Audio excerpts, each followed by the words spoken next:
All right, so shit just got real overnight. I woke up and I can no longer put weight on my right foot. So Emily and I are off to the accident emergency. I can't even move. What did you do And to it? well, we've seen what we did to it. We Jumped into a wall. it was Brett versus the wall. I came off second best. So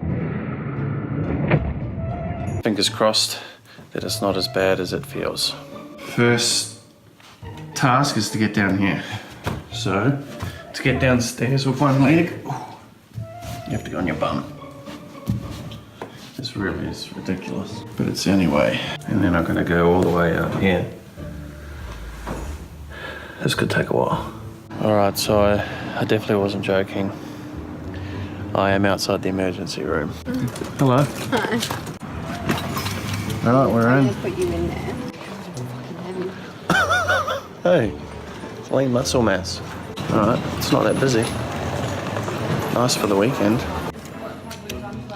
What have I done? Well, I've hurt my right foot. I was bouncing on a trampoline and I bounced straight into a wall. My toes went up against the wall like so, and then the ball of my foot just smashed straight into the wall. He was at bounce.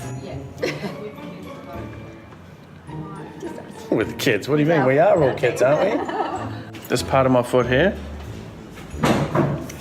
went bang into the wall, Okay, yeah. like very hard. Yeah. So I wasn't just like bouncing up and down like, yay, this is exciting.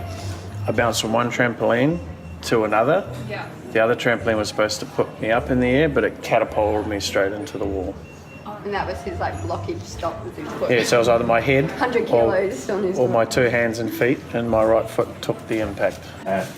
Oh, on the toes. Yeah, so my toes aren't sore, it's the centre of my foot. Okay. Yeah, if you know how you get in. You just need to call the red block. This is happening. The verdict is ligament damage and just spraining of the ankle. So what actually did happen though was she wanted to put me in a cast for a week and then get a CT scan. I was like, no, I don't really like the idea of that. Can we get the CT scan now? So they ended up pushing that through. Luckily, because I would have been in a cast for a week, Emily did say, it's only a week. But now I don't need a cast and hopefully it's not too bad a damage. Sit down.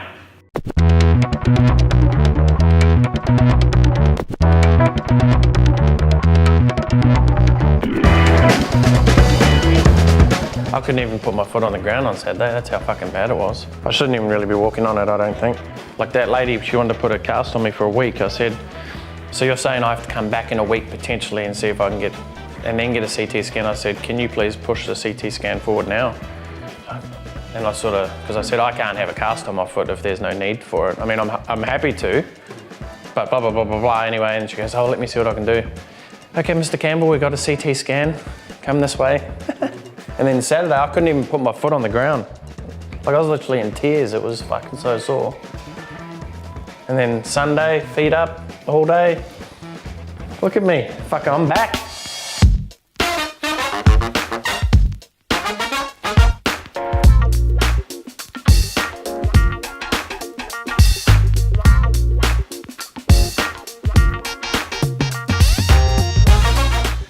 I could never do this when I was a cabinet maker.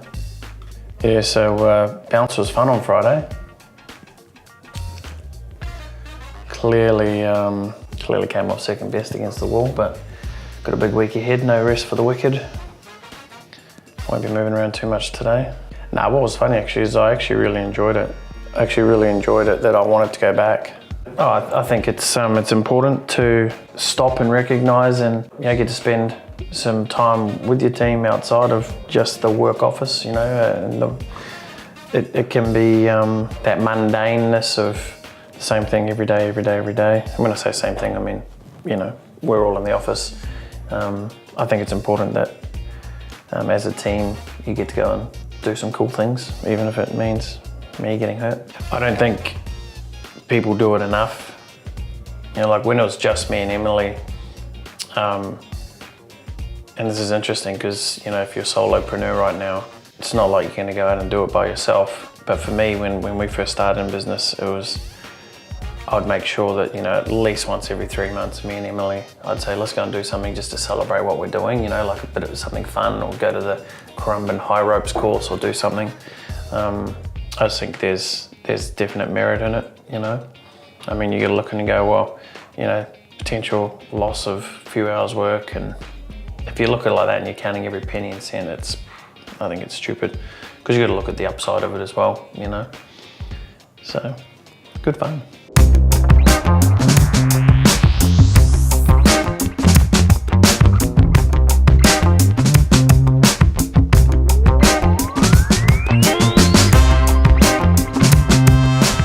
More the calendar I want to set up so every day you go in and put chunks of your time in, so you know what's happening for the day. So I don't need to go, what are you on today, what do you got up? It's already in the calendar. And also it allows us to track for the week, or you to track for the week, what we've done, what we haven't done, etc. We're not using the planners right now, so that time needs to be bracketed in. Instead of going, oh, these are all my tasks, I'll just get them done whenever. It's like, allow 30 minutes for that, allow 45 or an hour for that, and plug it into the calcas, and I can feed off everyone's with what's going on.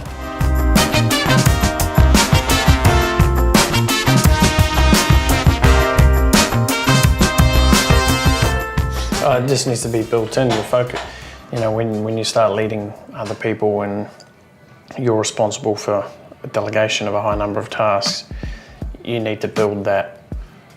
Hey, you got a second? Hey, can I ask this? Can I check that? You need to build that into your time, into your daily time.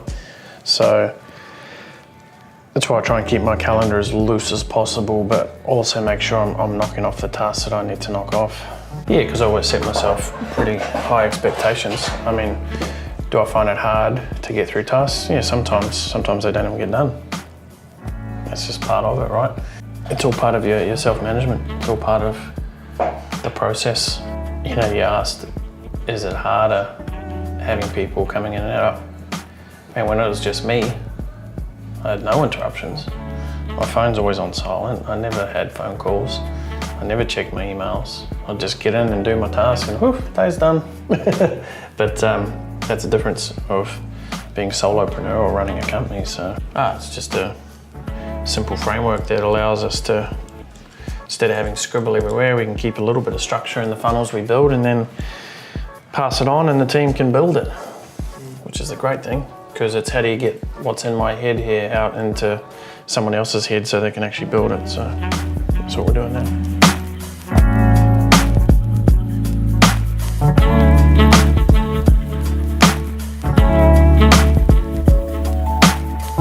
And this is why, if you're out there and you're looking to run Facebook ad campaigns and you're only getting started, it's a hard slog. I mean, I've spent literally, it'd be closer to $2 million on Facebook ads, and already just going through some things with Nick, I've learned some things that I have never even done.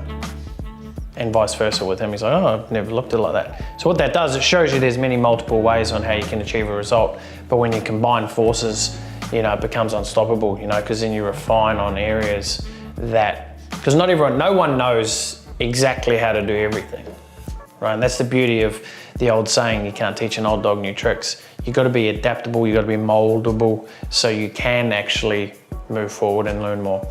I learned that when I was a cabinet maker, I learned off the best cabinet maker in the factory, and I became one of the best. I wasn't better than him, but I was able to surpass him in certain areas because I was flexible to learn and change where he wanted to stay in a straight and narrow, which is interesting. And you've got to adapt that and take that into everyday life.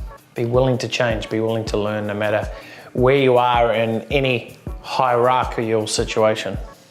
I hope you enjoyed today's vlog. Please be sure to like and subscribe and leave us a comment below.